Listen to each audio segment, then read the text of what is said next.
जय हिंद दोस्तों। तो हम लोग आज अपने session accounts of insurance companies को आगे बढ़ाते हुए इसमें देखने वाले हैं format of balance sheet of insurance companies. देखिए, जब क्वेश्चन कभी भी इस यूनिट से पूछा जाएगा, इस यूनिट में दो चैप्टर आते हैं आपके, इंश्योरेंस कंपनीज और बैंकिंग कंपनीज। ज्यादा उम्मीद है कि इंश्योरेंस कंपनीज का क्वेश्चन आएगा और रिवेन्यू अकाउंट से रिलेटेड क्वेश्चन पूछा जाएगा। लेकिन अगर क्वेश्चन रेवेन्यू अकाउंट का ना करके बैलेंस शीट का आया तो फिर फॉर्मेट ऑफ बैलेंस शीट बहुत इंपॉर्टेंट होने वाला है आपके लिए। तो आज हम लोग एक न्यूमेरिकल प्रॉब्लम भी करेंगे और उस न्यूमेरिकल प्रॉब्लम के साथ ही साथ पूरा फॉर्मेट भी समझेंगे कि इंश्योरेंस कंपनीज बैलेंस शीट अपनी कैसे तैयार करती हैं। इंश्योरेंस कंपनीज में जब शेड्यूल की बात करते हैं तो ओवरऑल 15 शेड्यूल होते हैं।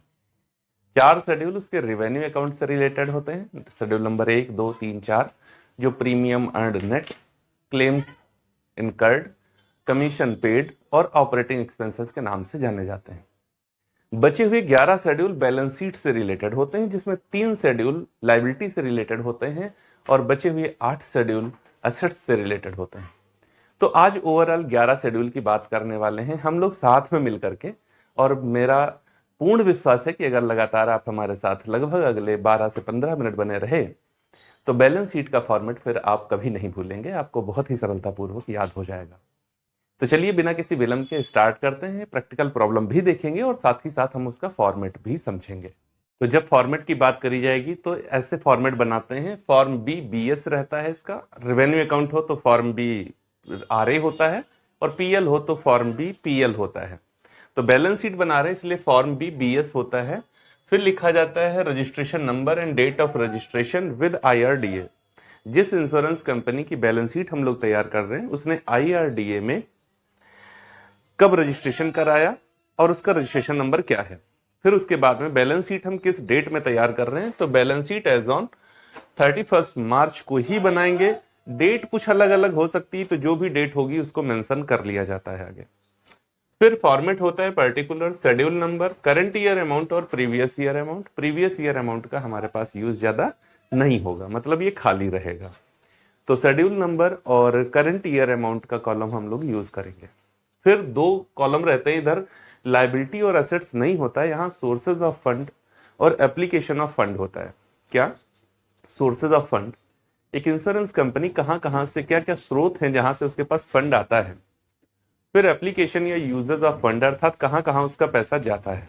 तो देखो, सोर्सेज ऑफ फंड में जब आते हैं तो इसको लायबिलिटी मान के चलिएगा और इधर 3 शेड्यूल होते हैं। कौन कौन शेड्यूल होते हैं? शेयर कैपिटल, शेयर कैपिटल जिसका शेड्यूल नंबर होता है 5, reserve and surplus, reserve and surplus जिसका शेड्यूल नंबर 6 होता है। इसके बाद एक हेडिंग डालते हैं हम लोग, फेयर वैल्यू चेंज अकाउंट। इसका शेड्यूल नंबर नहीं होता है। और अगली हेडिंग होती है हमारी बारोइंग्स, और इसका शेड्यूल नंबर होता है 7। अब समझिए, ये 3 शेड्यूल होते हैं आपके लायबिलिटी साइड में। शेयर कैपिटल एग्जैक्टली क्वेश्चन के अंदर दी रही होती है, इन इंडिया कितनी है, आउट ऑफ इंडिया कितनी है, शेयर कैपिटल हो जाती है। रिजर्व एंड सरप्लस में general reserve, investment reserve, contingency reserve, any other reserve, कोई भी रिजर्व हो, कैपिटल रिजर्व, सिक्योरिटी प्रीमियम, सब कुछ आता है रिजर्व एंड सरप्लस के अंतर्गत। बारोइंग्स, संस्था ने, इंश्योरेंस कंपनी ने कहां कहां से ऋण लिया है। बैंकों से ऋण लिया है, इंस्टीट्यूशन फाइनेंशियल इंस्टीट्यूशन से लोन लिया है, सेंट्रल गवर्नमेंट से लिया है, स्टेट गवर्नमेंट से लिया है, कहां कहां से उसने लोन लिया है, डिबेंचर्स से लिया है, बॉन्ड्स से लिया है, कहां कहां से लिया है, वो सब कुछ यहां पर लिखा जाता है। तो मैंने कहा था एक प्रैक्टिकल प्रॉब्लम भी करेंगे हम लोग साथ में मिलकर, तो क्वेश्चन भी देख लीजिए और उसकी वैल्यूज को सिर्फ यहां पर पुट करते रहेंगे ताकि बैलेंस शीट का दोनों तरफ का टोटल बराबर करके मैं आपको ये बता पाऊं कि जैसे फेयर वैल्यू चेंज वगैरह है ये कैसे लिखा जाता है। तो क्वेश्चन आपकी स्क्रीन पर है, आप देख सकते हैं। इंफॉर्मेशन है 31 मार्च 2013 को Hindustan general insurance company limited की बुक्स में निम्नलिखित बैलेंस हैं। शेयर कैपिटल है 3 लाख रुपए, तो सीधे लिखता हुआ चलूंगा। शेयर कैपिटल 3 लाख रुपए की है, मैं लिख लूंगा इसको, इधर कुछ नहीं रहेगा। रिजर्व एंड सरप्लस 36,340 का है, 36,340 का है। उसके बाद में बारोइंग्स में देख लो तो कुछ नहीं दिया गया, बारोइंग्स में कुछ नहीं है, बारोइंग्स में कुछ नहीं है। फेयर वैल्यू देखो, ये एक ही साथ मुझे क्वेश्चन में एक ही जगह दिया हुआ था, इस वजह से अलग अलग कैलकुलेशन नहीं करी है। अगला क्वेश्चन करूंगा उसके अंदर सारी कैलकुलेशन डिटेल में करूंगा। अगला क्वेश्चन बहुत बेहतरीन करने वाला हूं, जिसमें रेवेन्यू अकाउंट, पीएल अकाउंट और बैलेंस शीट सब कुछ करूंगा। तो चलो देखो, फेयर वैल्यू चेंज अकाउंट का मतलब क्या होता है। देखो, इन्वेस्टमेंट मार्केट वैल्यू भी होती है उनकी और कॉस्ट प्राइस भी होता है। तो कई बार मार्केट वैल्यू और कॉस्ट प्राइस में डिफरेंस होता है, जबकि इन्वेस्टमेंट को ऑलवेज बैलेंस शीट में मार्केट प्राइस पर ही दिखाया जाता है। तो अगर मार्केट प्राइस और कॉस्ट प्राइस में डिफरेंस आया तो उस डिफरेंस को कहां दिखाएं, तो वो डिफरेंस चाहे पॉजिटिव आए चाहे नेगेटिव आए, आप उसको कहां लिखेंगे, फेयर वैल्यू चेंज अकाउंट में ही लिखेंगे। तो इस क्वेश्चन में आप देखो, हमें मार्केट वैल्यू ऑफ असेट्स दी गई है, market value of investment, market value of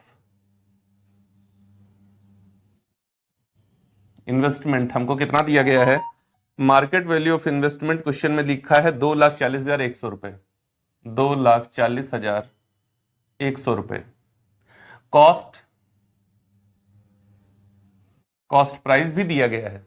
कौन कौन सी, सेंट्रल गवर्नमेंट सिक्योरिटीज हैं।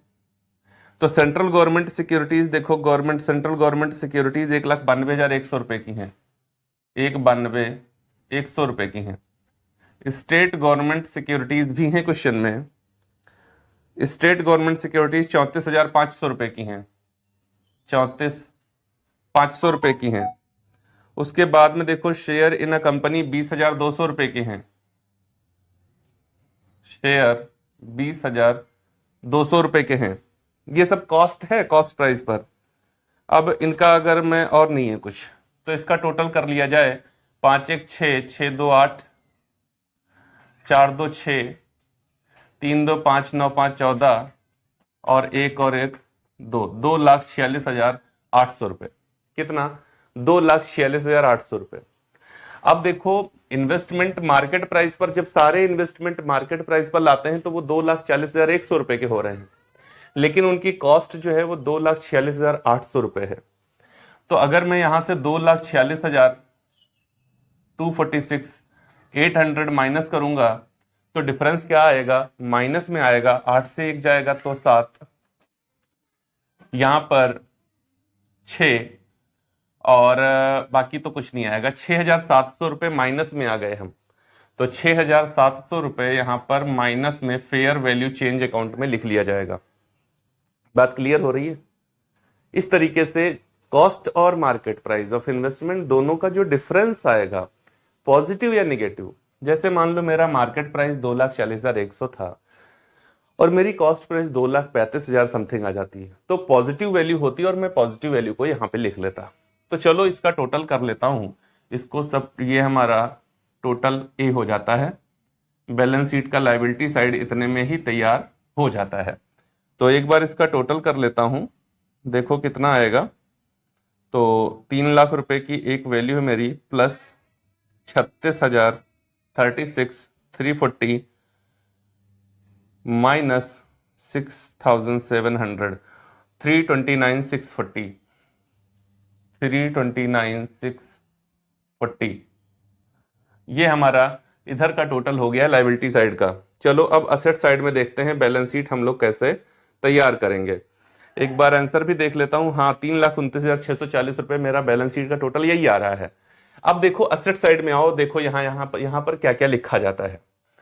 तो मेरे शेड्यूल हो चुके हैं 5 6 7 नंबर के। अब हमारा अगला जो शेड्यूल होता है वो होता है इन्वेस्टमेंट।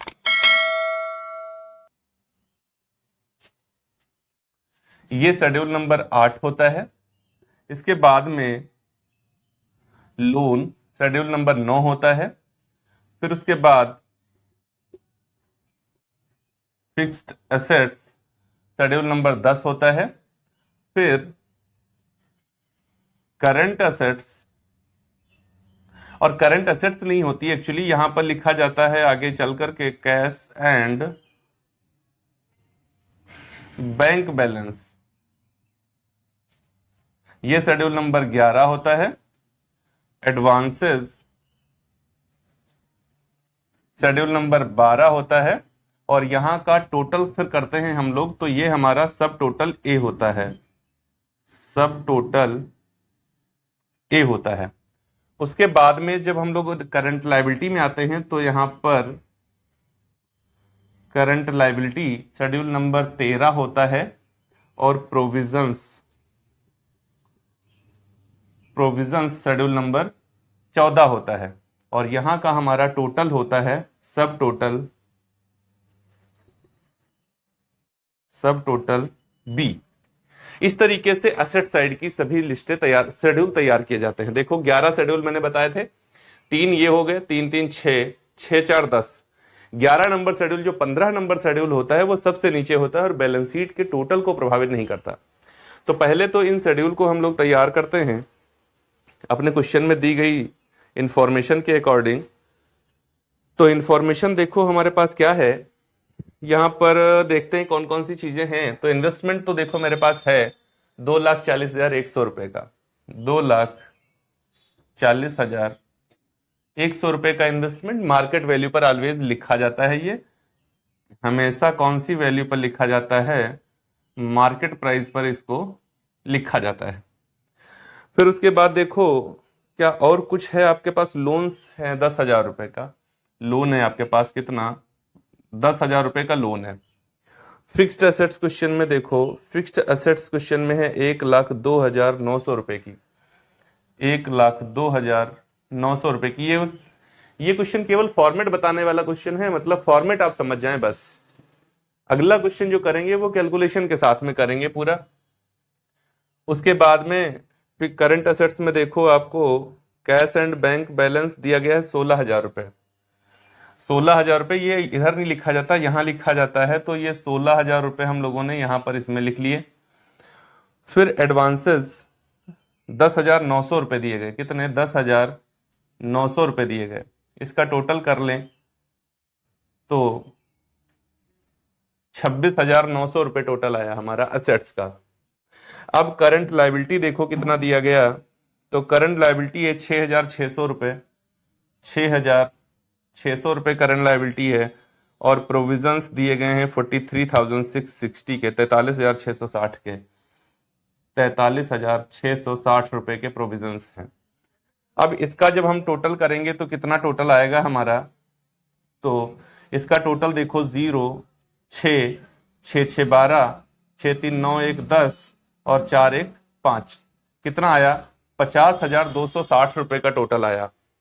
ओके, अब देखो इसको कैसे आगे तैयार किया जाता है, तो मैं इधर लिख देता हूं, फॉर्मेट यही समझिएगा आप।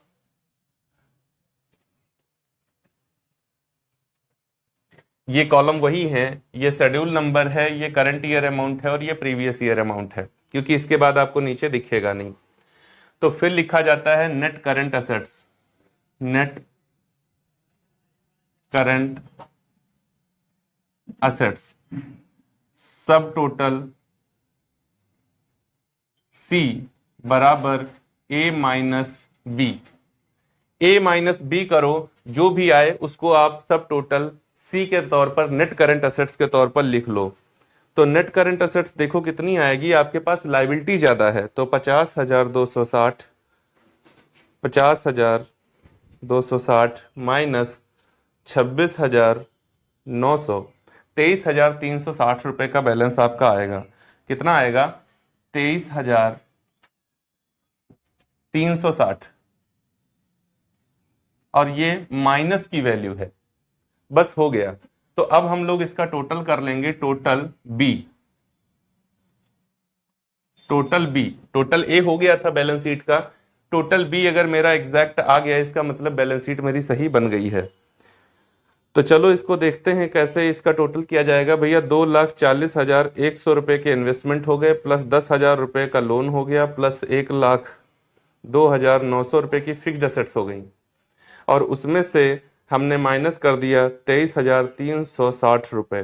तो 2,29,640 रुपए, 2,29,640, यही टोटल है मेरी बैलेंस शीट में लायबिलिटी का और यही टोटल है मेरी एसेट्स का। तो फिर बैलेंस शीट मेरी एग्जैक्ट सही एकदम बन चुकी है। ओके, यहाँ की वैल्यू यहाँ नहीं लिखी जाती है, ये यहाँ नहीं लिखी जाती है, एग्जैक्ट ऐसे कैलकुलेशन करके बाहर लिखी जाती है। जो 15 नंबर का शेड्यूल होता है वो होता है मिसलेनियस एक्सपेंडिचर शेड्यूल नंबर 15, अगर कोई है तो यहाँ लिख दिया जाता है और इसका बैलेंस शीट पर कोई इफेक्ट नहीं आता है। तो उम्मीद है बैलेंस शीट आपको बहुत ही सरलता पूर्वक समझ में आ गई होगी, सारे शेड्यूल समझ में आ गए होंगे, शेड्यूल नंबर आपको समझ में आ गए होंगे। पूरा खेल शेड्यूल नंबर का है। अगर शेड्यूल नंबर आपको याद है सही तरीके से तो वैल्यूज तो पुट कर ही सकते हैं आप। अब देखो यहां पर जैसे इन्वेस्टमेंट हो गया, 3 तरीके के 4 तरीके के इन्वेस्टमेंट जो भी हैं, जितने इन्वेस्टमेंट हैं सब यहीं आते हैं। लोन्स कहां कहां से कंपनी ने लोन ले रखा है, मैं आपको बता चुका हूं कि ये फाइनेंशियल इंस्टीट्यूशन से हो सकता है। कहां कहां लोन बांट रखे हैं, लोन ले रखे हैं वो तो बारोइंग्स में आता है, कहां कहां इसने लोन दे रखा है, तो बैंकों को भी लोन देती हैं, फाइनेंशियल इंस्टीट्यूशंस को लोन देती हैं, सरकार को भी लोन देती हैं, किसको किसको लोन दिया वो सब यहां से आता है। ठीक है ना। लोन्स में फिक्स्ड एसेट्स में इसके पास में फर्नीचर है, फिक्सचर्स है, बिल्डिंग है, व्हीकल्स हैं, ये सब कुछ इसके फिक्स्ड एसेट्स में आता है। कैश एंड बैंक, यहाँ पर चीजें एकदम स्पष्ट हैं, यहाँ की कोई चीजें आपको डिस्टर्ब नहीं करेंगी शायद। तो उम्मीद है आपको बहुत ही अच्छी तरीके से बैलेंस शीट समझ में आ गई होगी, इसका फॉर्मेट समझ में आ गया होगा, कैसे इसको लिखना होता है ये समझ में आ गया होगा। तो अगर वीडियो अच्छा लगा हो तो लाइक जरूर करिएगा, कमेंट बॉक्स में आकर अपनी प्रतिक्रिया जोड़ दीजिएगा।